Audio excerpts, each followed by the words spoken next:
The first thing I heard was a chainsaw.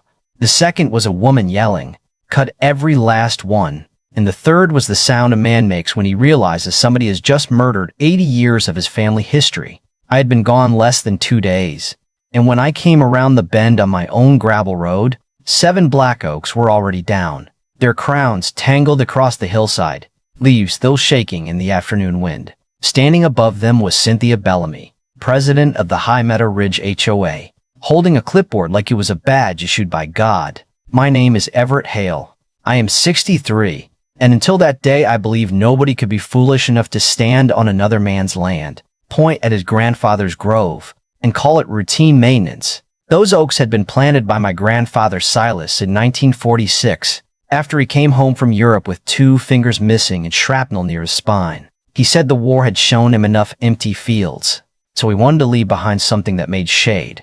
He planted 7 trees because there were 7 people in the family then, and over the years those trees became our calendar, our church, and our family album. I learned to whistle under the tallest one, kissed my wife June beneath the crooked one, and 29 years later sat against that same trunk while she told me that cancer had spread. After she died, I moved back to the old place outside Red Willow, Oregon, kept bees, did orchard consulting, and tried to live quietly enough that grief would eventually stop checking the mailbox. Then, High Meadow Ridge went up on the next hill, 31 oversized houses.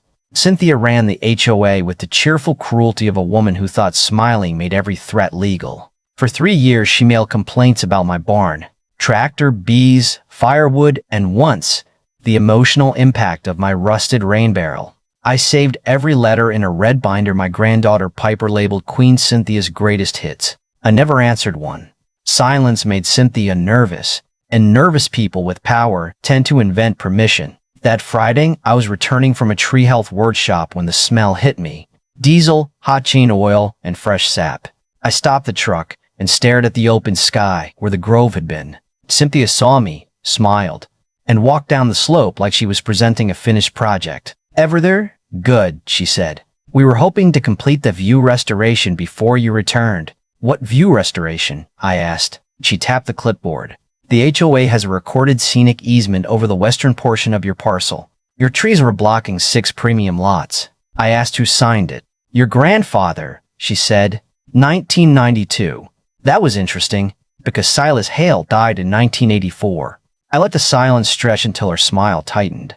Then she shrugged and said dates on old documents are often messy. I reached into my jacket and clicked on the pocket recorder I carried for inspections. "Cynthia," I said, "would you repeat that slowly, including the part where my dead grandfather signed a document 8 years after his funeral?" The foreman turned off the nearest saw. Cynthia's face changed just enough to show the machinery behind it. "You are being hostile, Everett." "No, ma'am," I said. "I am being careful. Hostile usually arrives later with invoices." I walked over to the foreman and asked his name. "Marcus Dean," he said.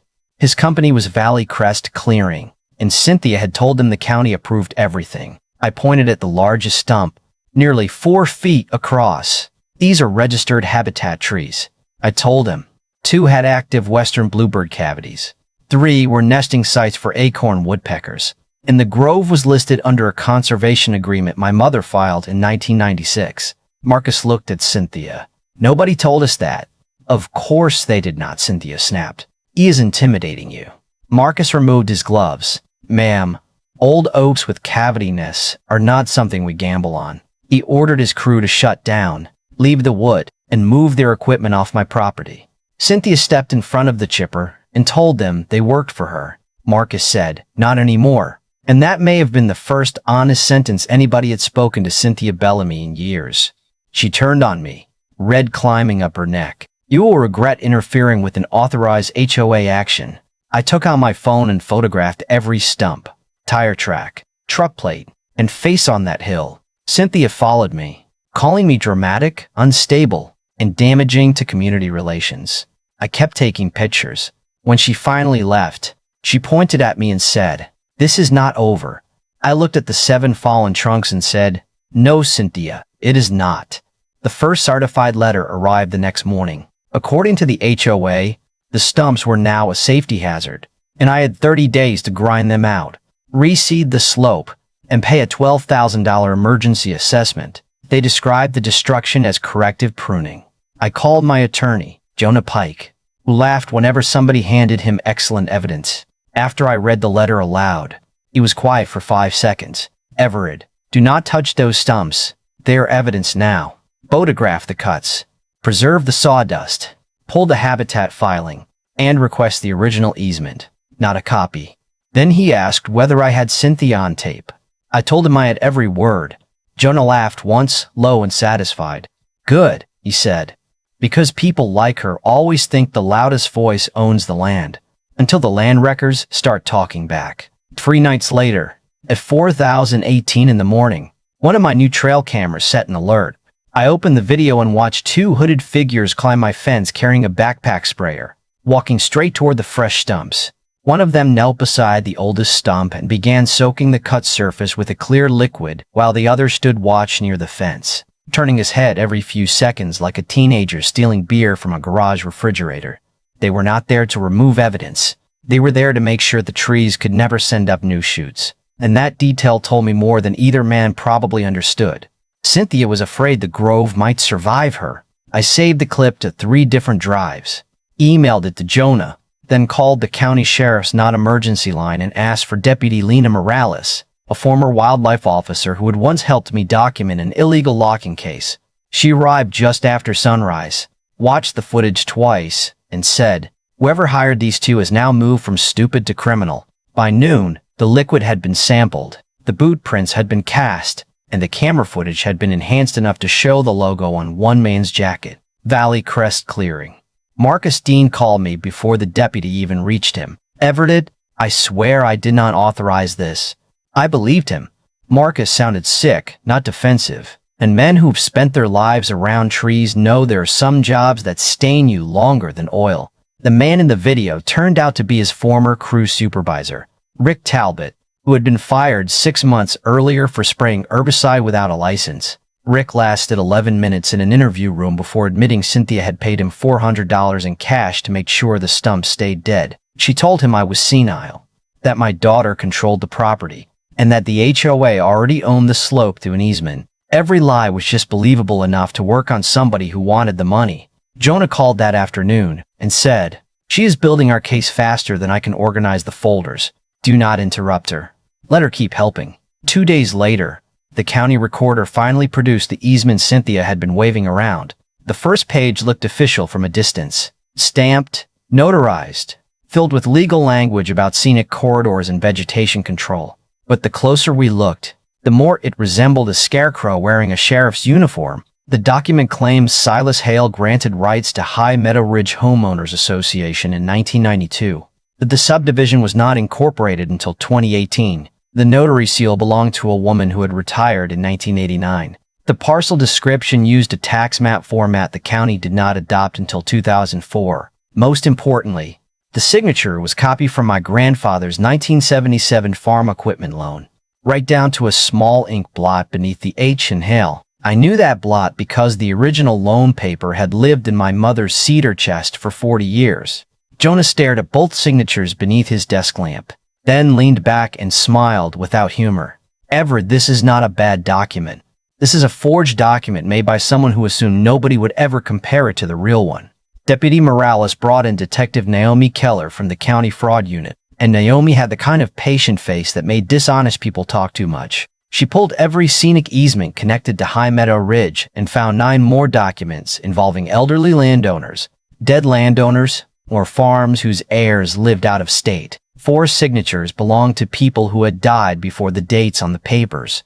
2 easements granted rights to a shell company registered to Cynthia's husband, Russell Bellamy, who sat on the County Development Advisory Board and had spent years telling neighbors he could make permit problems disappear. The scheme was simple once Naomi laid it out. Cynthia and Russell created fake view rights across older properties, used those rights to advertise protected scenery for the expensive homes uphill, then pressured the landowners with HOA notices until they either signed cheap settlements or sold narrow strips of land to Russell's company. Cynthia had not cut my trees because she hated oaks.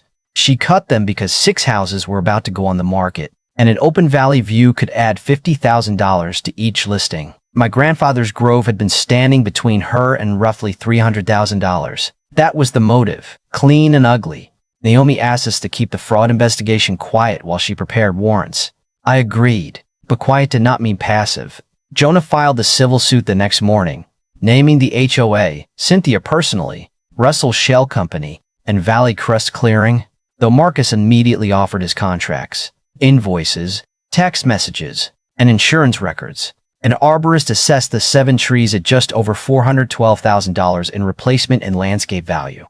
The State Conservation Office documented the destroyed nesting habitat. A federal wildlife agent named Aaron Voss visited the property, stood beside the largest stump for a long time, and quietly said, "Somebody worked hard to create a very expensive problem." While the legal machinery began turning, I planted a new problem of my own. High Meadow Ridge wanted a view, so I ordered 48 clumping evergreen shrubs and 24 black bamboo plants from a nursery outside Salem. Unlike the running bamboo people tell horror stories about, this variety could be contained with proper barriers, and I installed those barriers exactly where the county permit required. The planting line ran 86 feet along my side of the boundary, directly below the 6 premium houses Cynthia had been trying to help. It was legal, inspected, drought-tolerant, and capable of forming a thick 25-foot screen. Piper helped me set the first plant. She looked uphill at Cynthia's house and asked, "Is this revenge?" I told her, "No, sweetheart. Revenge is when you hurt yourself just to hurt somebody else. This is landscaping." Cynthia arrived before we finished the second row. She parked her Lexus across my gate, stepped out in a cream-colored jacket, and marched toward the survey stakes with a rolled set of papers in one hand. "You cannot plant this here," she said. I asked why not. "It obstructs protected views." "Which protected views? The ones in your forged easement?" Her eyes narrowed. "You should be very careful with accusations." I was careful. That was why I had my recorder running, my surveyor standing 10 feet away, and Jonah listening through my phone. Cynthia pointed at the bamboo and called it malicious vegetation. Jonah's voice came through the speaker. "Mrs. Bellamy, malicious vegetation is not a recognized land use category in Oregon." Cynthia looked at the phone like it had insulted her family. "She told me the board would fine me $1,000 a day." Jonah said, "Please send that in writing." She did. By evening, the notice was in my inbox, along with the demand that I remove the plants and apologize to the community for emotional intimidation through landscaping. Jonah printed it and framed a copy for his office. Cynthia's next move was uglier. She posted on the private HOA page that I was unstable, armed, and using aggressive agricultural tactics against families. She claimed my bees had attacked a child, my barn contained hazardous chemicals, and my late wife had once complained about my temper. That last lie reached somewhere inside me the others had not. June had been gentle, private, and dead for 6 years, and Cynthia had dragged her into a land scam because she thought the dead could not answer back. I sat in the kitchen with my hands around a cold cup of coffee and felt the old anger rise, the kind that makes a man imagine walking uphill and saying something he can never unsay. Then Piper came in, saw my face, and placed a red binder on the table. "Grandpa," she said, "you always told me angry people make bad witnesses." She was 13, and she had just handed me my own lesson. I forwarded every post to Jonah. He added defamation to the complaint. Cynthia then sent a maintenance worker across my fence with a backpack sprayer in broad daylight. The trail camera caught him poisoning the new bamboo while looking directly at the sign that said private property. Deputy Morales arrived before he finished the third plant. The worker, Caleb Shaw, dropped the sprayer, raised both hands, and said, "Mrs. Bellamy told me the sheriff approved this." Lena looked at him and said, "Son, I am the sheriff's office, and I did not approve your gardening." Caleb gave a full statement, turned over the authorization Cynthia had signed, and apologized to me 3 times before being taken in for trespass and pesticide misuse. That arrest was when the HOA board finally began to panic. 3 members contacted Jonah privately. One sent financial records showing Russell's company had received $78,000 from HOA reserve funds for corridor consulting. Another produced meeting minutes Cynthia had altered after votes. A third admitted the board had never actually authorized the tree removal. Cynthia had signed the contract alone, then inserted a false unanimous vote into the record. The annual meeting was 10 days away, and she still believed she would control the room. What she did not know was that Detective Keller had scheduled the search warrants for that same morning. The federal habitat report was complete. The local newspaper had obtained the forged easements, and 6 families Cynthia had bullied over the years had agreed to stand beside me when the doors opened. The morning of the annual meeting, Detective Keller's team searched Cynthia and Russell's house, the HOA management office, and a storage unit outside Red Willow that nobody on the board knew existed.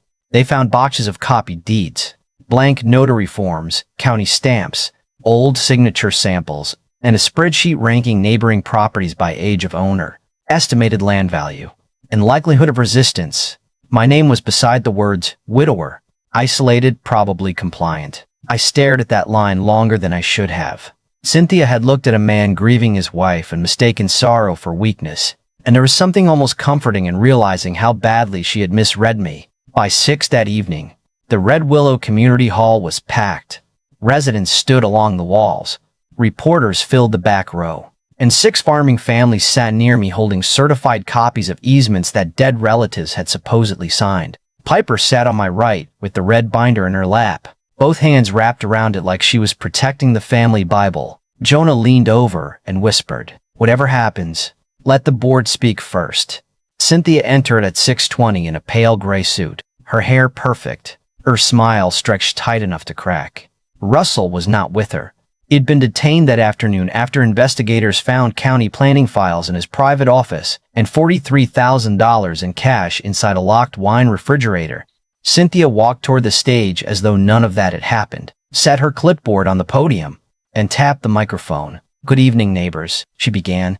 "Tonight we must address a campaign of harassment being waged against this community by outside agitators." That was as far as she got. The HOA Vice President, Harold Finch, stood from the front row and said, "Cynthia, step away from the microphone." She stared at him. Harold had spent 7 years agreeing with everything she said and apologizing whenever he breathed too loudly. So hearing him use a complete sentence nearly stunned the room. He raised a document and announced that the board had voted 5-1 to suspend Cynthia from office, freeze all discretionary spending, and surrender its records to investigators. Cynthia laughed once and said the vote was invalid because she had not authorized the meeting. Harold looked at her with the calm expression of a man discovering his spine late in life. "That was the point," he said. Cynthia reached for the microphone again, but Detective Keller stepped through the side door with Deputy Morales and 2 uniformed officers. Naomi did not rush. She walked down the aisle slowly, giving Cynthia enough time to understand exactly what every eye in that room was watching. "Mrs. Bellamy," she said, "I have a warrant for your arrest on charges including first-degree forgery, theft by deception, conspiracy, falsifying business records, solicitation of criminal trespass, and criminal mischief." Cynthia's face went blank. Then she looked at me. Not at the board, not at the officers, not at the reporters, at me. "This is your fault," she said. I shook my head. "No, Cynthia, this is your paperwork." The microphone carried it through the entire hall. For 1 second, nobody moved. Then Naomi turned Cynthia around, cuffed her hands, and led her away from the podium she had treated like a throne for 8 years. As she passed my row, Piper quietly opened the red binder and held it against her chest. Cynthia saw the label, Queen Cynthia's Greatest Hits, and I swear that hurt her more than the handcuffs. After the officers took her out, Harold asked me to speak. I had written 3 pages. But when I stood at that podium and saw the farmers, the young families, Marcus Dean, the wildlife agent, and Piper watching me, I folded the pages and put them away. I told them about Silas coming home from war with 2 missing fingers and planting 7 oaks because he wanted to leave shade behind. I told them about June, about the crooked tree where we first kissed, and about the afternoon we sat there after the doctor said there was nothing more to try. My voice almost gave out, so I stopped, took a breath, and held my grandfather's pocket knife in my palm beneath the podium where nobody could see it. Then, I told them what would happen next. Every dollar recovered from Cynthia, Russell, the shell company, the HOA insurance policy, and the civil judgment would go into the Halo project, a county-supervised fund for restoring native oak habitat on protected land. We would plant 7 new trees for every one Cynthia destroyed. We would create paid summer positions for local high school students, partner with tribal land stewards, and preserve the old stumps as a public record of what happened when greed met patience. I told them the bamboo screen was staying because it was permitted, inspected, and frankly doing excellent work. That got the first laugh of the evening. Then I looked toward the empty chair where Cynthia had been sitting and said, I am not asking anyone here to hate her. Hate is expensive, and I have already paid enough. I am asking you to remember how easy it was for one person to turn a board into a weapon because everyone else decided silence was safer. When I stepped away, the room stood. Piper hugged me before I reached my chair, and for the first time since June died, I felt something inside me loosen without breaking. The trials came quickly. Russell took a plea deal and received 54 months in federal prison for fraud, conspiracy, and misuse of county records. Cynthia went to trial, blamed Russell, blamed the contractors, blamed the board, and at one point blamed the trees for being dangerously tall. The jury deliberated for 2 hours and 12 minutes. She received a state prison sentence, a restitution order exceeding $1 million, and a permanent ban from serving on any homeowners association board in Oregon. Our civil case settled after the HOA insurer reviewed the recorder audio, the poisonings, the false letters, and Cynthia's handwritten note telling Rick Talbot to finish what the chainsaw started. Valley Crest Clearing contributed through its insurance, though I asked that Marcus remain licensed because he had cooperated and told the truth when it mattered. High Meadow Ridge rewrote its bylaws, opened its meetings, published its spending, and invited me to join the new board. I declined. I had already spent enough of my life attending meetings about shrubs. I recommended Harold instead, on the condition that he never use a clipboard for evil. The first 49 oak saplings went into the ground the following November. Piper planted the first one beside the oldest stump and named it Silas. Marcus planted the second. Deputy Morales planted the third while still wearing her duty boots. By spring, the bamboo had reached 9 feet. The young oaks were leafing out, and bluebirds had begun investigating the nesting boxes we installed along the slope. The land did not look the way it had before, and I finally accepted that justice does not restore the old picture. Sometimes it gives you a new one and asks what you are going to do with it. On quiet mornings, I sit on the porch with coffee and listen to the bamboo click in the wind, while sunlight moves across those 7 pale stumps. I still miss the shade. I still miss June. I still wish I had arrived home 20 minutes earlier. A grief and anger are both forms of love, with nowhere to go. So I gave mine roots. Now tell me honestly, was planting that wall of bamboo fair? Or did I cross the line from protecting my land into taking revenge on an entire neighborhood for one woman's crimes? And if an HOA destroyed something your family had protected for generations, would you settle for money, demand prison, or build something so permanent they would have to look at it every morning? Share your answer in the comments. Tell me where you are watching from, and subscribe, because the next story begins with a sheriff's auction, $84,000 missing from an evidence account, and a quiet machinist in West Texas who waited 3 years for the right man to raise the bidding paddle.